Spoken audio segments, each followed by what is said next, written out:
குன்றக்குடி அடிகளாரை பற்றி அவர் ஒரு சமயத்துறை மட்டுமல்ல, ஒரு சமூக புரட்சியாளர். ஆமா, தந்தை பெரியார், பேரறிஞர் அண்ணா, முத்தமிழர் கலைஞர் அவர்களிடம் பேரன்பு கொண்டவர். அன்னை தமிழ் அர்ச்சனை என்ற இயக்கத்தை கலைஞர் அவர்கள் தொடங்கி அது இடையிலே நின்றது. அன்றைக்கு குன்றக்குடி அடிகளார் அதற்கு முயற்சி எடுத்தார். மாண்புமிகு தமிழக முதல்வர் அன்னை தமிழ் அர்ச்சனையை 13 போற்றி புத்தகங்களை உருவாக்கி அதை வெளியிட செய்த போது இன்றைய தமிழக முதல்வர் வெளியிட்டார். அன்றைக்கு பொன்னம்பல அடிகளார் உடல் இருந்தார். இது வரலாறு, இது வரலாறு.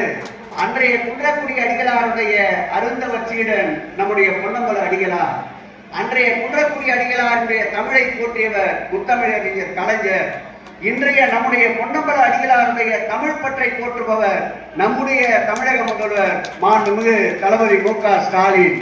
இப்படி வழி வழியாக வாழையடி வாழையாக வருகின்ற இந்த தமிழ் மண்ணை உங்களை போன்ற சான்றோர்கள் இருக்கின்ற வரை அசைத்து பார்க்க முடியாது என்பதை இந்த மேடையிலே சங்கீகர் கூட்டத்திற்கு எடுத்துச் சொல்லுகின்ற ஒரு நிகழ்வாக இதை நாம் பயன்படுத்திக் கொள்வோம். தமிழ் கூறும் நல்லுலகம் அப்பர் இருந்தார், திருநாவுக்கரசர் இருந்தார்.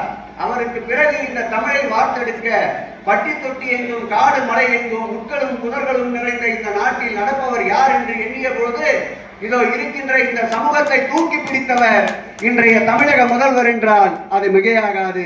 அந்த வகையில் இந்தி மொழி திணிப்பு என்றாலும் சரி, தமிழுக்கு ஊர் என்றாலும் சரி, குன்றக்குடி அடிகளார் காட்டிய பாதையிலே பொன்னம்பல அடிகளாருடைய பயணம் தொடர என்னாலும் மாண்புமிகு தமிழக முதல்வர் உறுதுணையாக இருப்பார் இருப்பார் இருப்பார் என்று சொல்லி இன்றைக்கு இந்த தமிழ் மண்ணிலே, இந்த சிவகங்கையிலே, இந்த காரைக்குடியிலே அன்பிற்கினிய அருளாளர் நம்முடைய பொன்னம்பல அடிகளார் அவர்கள் அருளாலயம் எழுப்பிக் கொண்டிருக்கின்றார்.